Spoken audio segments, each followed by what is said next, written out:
Chapter 17, A Letter from Davy. If you are enjoying this audiobook, please take a moment to like and subscribe so I can continue to make content just like this.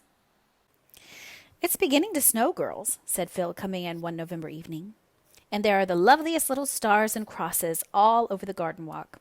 I never noticed before what exquisite things snowflakes really are. One has time to notice things like that in the simple life. Bless you all for permitting me to live it. It's really delightful to feel worried because butter has gone up 5 cents a pound." "Has it?" demanded Stella, who kept the household accounts. "It has, and here's your butter. I'm getting quite expert at marketing. It's better fun than flirting," concluded Phil gravely. "Everything is going up scandalously," sighed Stella. "Never mind. Thank goodness air and salvation are still free," said Aunt Jamesina. "And so is laughter," added Anne. "There's no tax on it yet, and that is well, because you're all going to laugh presently. I'm going to read you Davy's letter.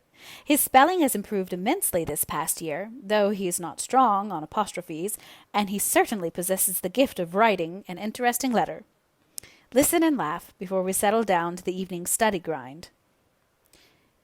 "Dear Anne," ran Davy's letter, "I take my pen to tell you that we are all pretty well and hope this will find you the same. It's snowing some today, and Marilla says the old woman in the sky is shaking her feather beds. Is the old woman in the sky God's wife, Anne? I want to know. Mrs. Lynde has been real sick, but she is better now. She fell down the cellar stairs last week. When she fell, she grabbed hold of the shelf with all the milk pails and stew pans on it, and it gave way and went down with her and made a splendid crash. Marilla thought it was an earthquake at first. One of the stew pans was all dinged up, and Mrs. Lynde strained her ribs. The doctor came and gave her medicine to rub on her ribs, but she didn't understand him and took it all inside instead. The doctor said it was a wonder it didn't kill her, but it didn't, and it cured her ribs, and Mrs. Lynde says doctors don't know much anyhow. But we couldn't fix up the stew pan. Marilla had to throw it out. Thanksgiving was last week. There was no school, and we had a great dinner. I ate mince pie and roast turkey and fruit cake and doughnuts and cheese and jam and chocolate cake. Marilla said I'd die, but I didn't. Dora had earache after it, only it wasn't in her ears, it was in her stomach. I didn't have earache anywhere. Our new teacher is a man. He does things for jokes. Last week he made us all third-class boys write a composition on what kind of a wife we'd like to have and the girls on what kind of a husband. He laughed fit to kill when he read them. This was mine. I thought you'd like to see it. The kind of wife I'd like to have. She must have good manners and get my meals on time and do what I tell her and always be very polite to me.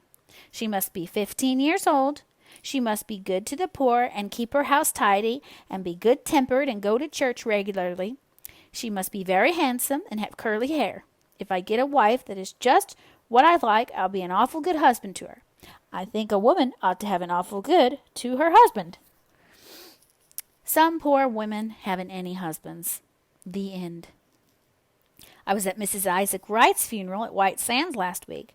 The husband of the corpse felt real sorry. Mrs. Lynde says Mrs. Wright's grandfather stole a sheep, but Marilla says we mustn't speak ill of the dead. Why mustn't we, Anne? I want to know. It's pretty safe, ain't it?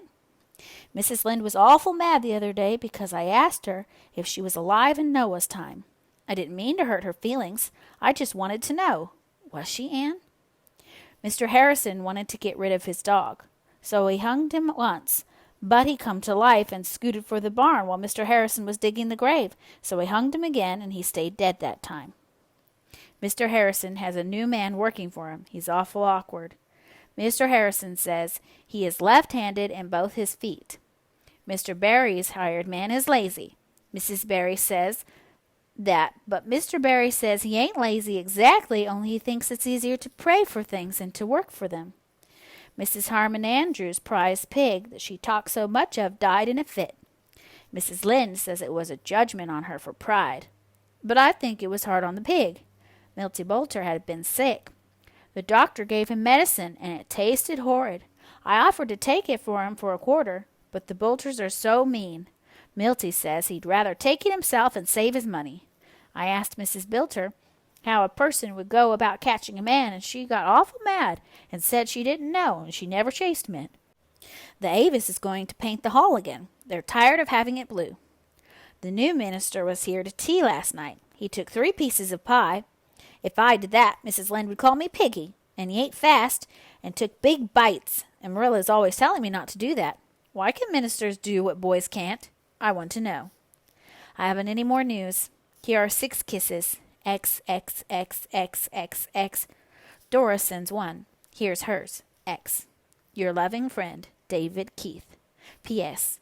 Anne, who was the devil's father? I want to know.